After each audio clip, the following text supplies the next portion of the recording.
موت سے 40 دن پہلے کیا ہوتا ہے؟ موت سے 40 دن پہلے انسان کے جسم میں ایک خاص نشانی ظاہر ہونے لگ جاتی ہے۔ جب بندے کا اس دنیا کو چھوڑ جانے کا وقت آتا ہے اور پھر موت سے 40 دن پہلے حضرت جبرائیل علیہ السلام اس بندے کو آ کر کہتے ہیں کہ بسم اللہ الرحمن الرحیم۔ ایک مرتبہ ملک الموت یعنی حضرت عزرائیل علیہ السلام حضرت یعقوب علیہ السلام کے پاس پہنچے تو حضرت یعقوب علیہ السلام نے پوچھا، کیا تم میری روح قبض کرنے کے لیے آئے ہو یا مجھ سے ملاقات کرنے کے لیے آئے ہو؟ تو ملک الموت نے عرض کیا، اے اللہ کے پیغمبر، میں روح قبض کرنے کے لیے نہیں آیا ہوں بلکہ آپ سے ملاقات کے لیے آیا ہوں۔ تو حضرت یعقوب علیہ السلام نے فرمایا، ٹھیک ہے، لیکن جب تم میری روح قبض کرنے کے لیے آؤ تو کوئی قاصد میری طرف روانہ کرنا، کوئی پیغام میری طرف بھیج دینا۔ تو ملک الموت نے کہا کہ میں جب آپ کی روح قبض کرنے کے لیے آؤں گا تو اس سے پہلے 2 یا 3 قاصد کو آپ کی طرف روانہ کروں گا اور وہ آپ کو اطلاع دے دیں گے۔ چنانچہ ایک وقت آیا جب ملک الموت حضرت یعقوب علیہ السلام کے پاس اچانک آ گئے اور روح قبض کرنے کی بات کہی تو یعقوب علیہ السلام نے فرمایا کہ تم نے تو مجھ سے کہا تھا کہ میں کوئی قاصد بھیجوں گا، کوئی پیغام دینے والے کو آپ کے پاس بھیجوں گا، آپ اچانک روح قبض کرنے کے لیے نہیں آؤ گے۔ تو ملک الموت نے کہا کہ میں نے آپ کی طرف قاصد بھیجے تھے اور وہ بھی 3 قاصد بھیجے تھے۔ حضرت یعقوب علیہ السلام نے کہا، وہ کون سے قاصد ہیں؟ ملک الموت نے فرمایا، پہلا قاصد یہ تھا کہ آپ کی داڑھی اور سر کے بال سیاہ جو ہوں گے وہ سفید ہونے لگیں گے۔ دوسرا قاصد میرا یہ تھا کہ آپ کے جسم میں جو طاقت اور توانائی تھی وہ ختم ہونے لگے گی اور آپ کے جسم میں کمزوری آنے لگے گی۔ اور تیسرا قاصد میرا یہ تھا کہ آپ کی کمر جو بالکل سیدھی تھی وہ آہستہ آہستہ جھکنے لگی۔ تو یہ 3 نشانیاں ملک الموت نے بتلائیں اور ملک الموت یعنی حضرت عزرائیل علیہ السلام نے فرمایا کہ ہر مرنے والے کے پاس تقریباً میرے قاصد آتے رہتے ہیں، لیکن لوگ ان کو نہیں سمجھتے، لوگ ان کو نہیں مانتے۔ اگر مرنے والا بندہ اپنی زندگی میں نیکی و تقوی میں مشہور تھا، پھر اس کی موت کے بعد اس کا چہرہ خوبصورتی سے چمک اٹھا تو یہ ایسی علامت ہے جس سے اچھا تاثر لیا جا سکتا ہے اور اس پر خیر کی امید کی جا سکتی ہے۔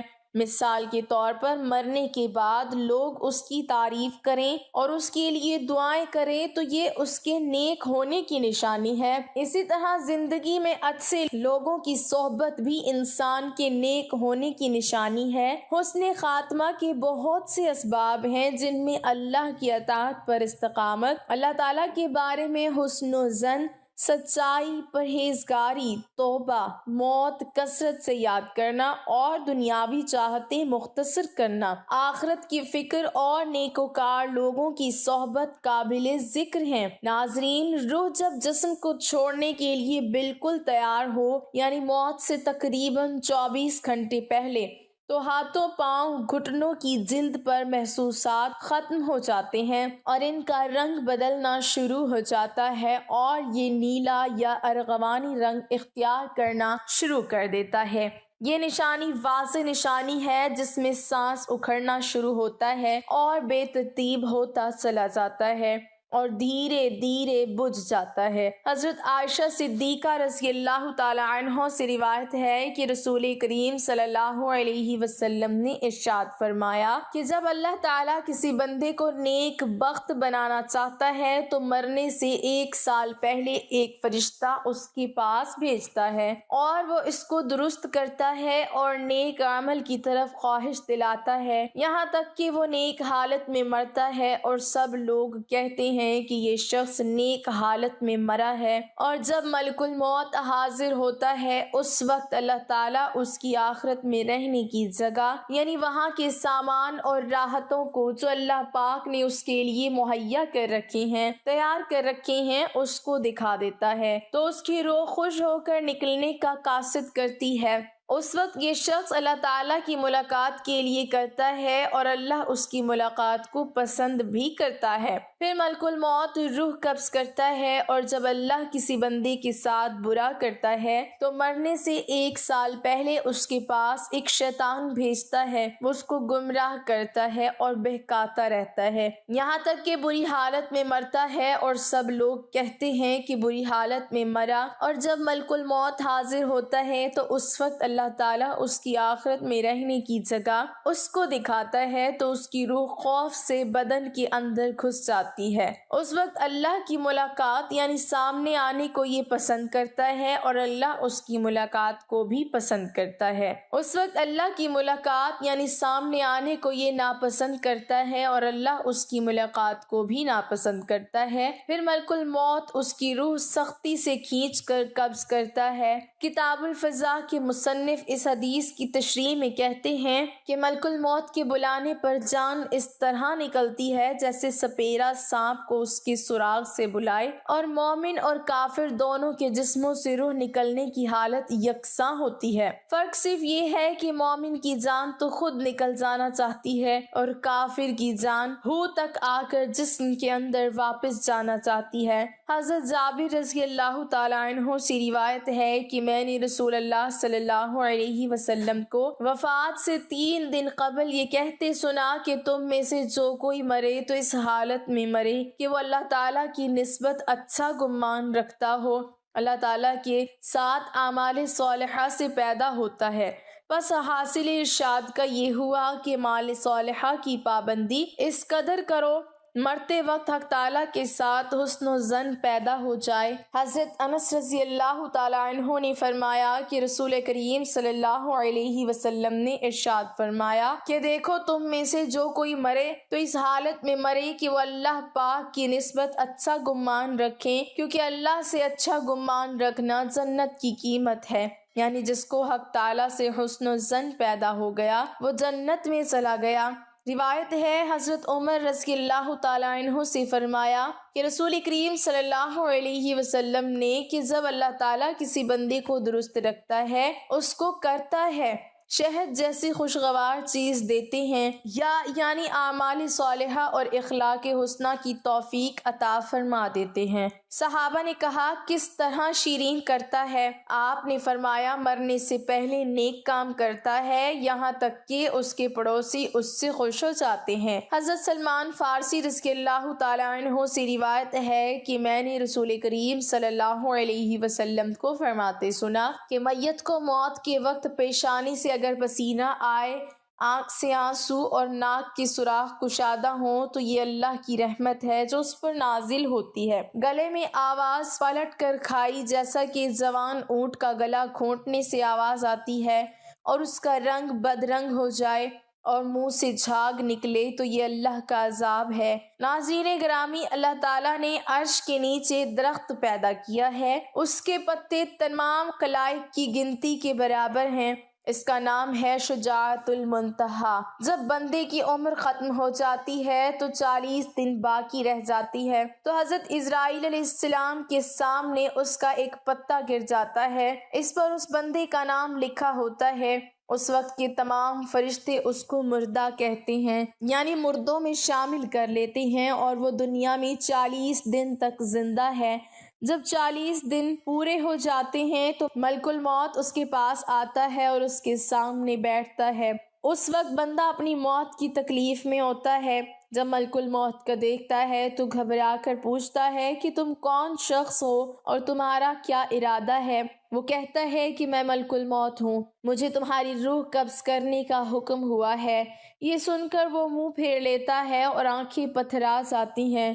ملک الموت کہتا ہے کہ تم مجھ کو نہیں پہچانتا، میں وہ ہوں کہ جس نے تیرے رشتہ دار اور تیرے ماں باپ کی روح قبض کی ہے، اور آج تیری روح قبض کروں گا۔ تو نے دنیا کا حال کیسا دیکھا؟ بندہ کہتا ہے میں نے دنیا کو بے وفا اور مکار پایا، پھر اللہ تعالیٰ کے حکم سے دنیا اس کے پاس آئے گی اور کہے گی اے نافرمان، تو نے اپنے رب کی کس قدر نافرمانی کی اور کس قدر تو نے گناہ کیے، تو نے نصیحت کی، بہت ساری باتیں سنی، لیکن تم نے جانا کہ ہم دنیا میں ہمیشہ رہیں گے۔ یاد رکھو کہ میں تجھ سے اور تیرے اعمال سے بیزار ہوں۔ پھر اس کا اعمال اس کے سامنے آئے گا اور کہے گا اے نافرمان، تو نے ناحق طریقے سے مجھ کو حاصل کیا، اگر تو غریب اور مسکین پر خرچ کرتا تو آج تیرے کام آتا۔ روایت میں ہے کہ جب آدمی کی زبان بند ہو جاتی ہے، 4 فرشتے اس کے پاس آتے ہیں اور سلام کرتے ہیں۔ پہلا فرشتہ آتا ہے، وہ بعد السلام کہتا ہے اے بندے اللہ کے، میں تیری روزی پر موکل تھا، میں نے تمام زمین پر پورا پرچم تک تلاش کیا مگر تیری روزی کا ایک لقمہ بھی کہیں نہ پایا۔ پھر دوسرا فرشتہ آتا ہے اور سلام کے بعد کہتا ہے اے اللہ کے بندے، میں تیرے پانی پر موکل تھا، میں نے تمام زمین پر پورا پرچم تک تلاش کیا مگر تیرے پینے کو ایک قطرہ پانی کہیں نہ پایا۔